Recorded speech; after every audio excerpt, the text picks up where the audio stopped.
ကပြည်သူများကိုလုံးဆော်ရပါသည် အောင်မြင်ထားဒီမှာအားရခြင်းကိုဆွဲကျင်တော်ရနေကြတဲ့ပြည်သူတွေရဲ့လုံးကို ဒီကနေ့မှဒီလေးတို့တော့ကြောင်းကြပါလေဒေါ်လာတော့ဒီပါလို့ခင်ဗျာဒါမဲ့သကိုရဲ့6လပိုင်း2026ရက်နေ့ဟာလူလူကောင်းတော့ဒေါ်စန်းတူတီရဲ့82နှစ်ပြည့်ဝင်းနေမွေးရဖြစ်ပါတယ် ။ဒါနဲ့ဇော်လာ19ရက်နေ့သူတို့ကောင်းတော့အမေတော်ဆန်းစုကြည်80နှစ်မြောက်ဝင်းနေဖြစ်ပါလေ လာမယ့်ဇွန်လ19ရက်နေ့လူလူခေါင်းဆောင်အမေစုရဲ့မွေးနေ့မှာနိုင်ငံလုံးဆိုင်ရာနှင်းစီလူလူလှုပ်ရှားမှုကြီးကို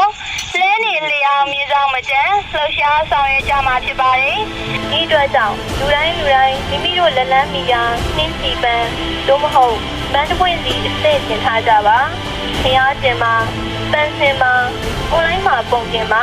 နေပြည်တော်တွေမှာတိုင်ဆောင်ကြပါ။ကျွန်တော်တို့ရဲ့တောင်းဆိုချက်ကပြတ်သားပါတယ်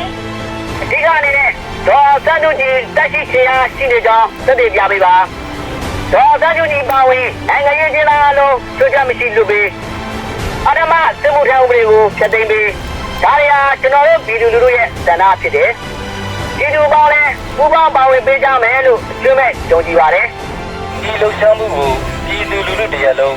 အင်းတိုင်းအားတိုင်းပါဝင်ကြရန်ထပ်မံတိုက်တွန်းလို့ဆိုအပ်ပါတယ်ခင်ဗျာ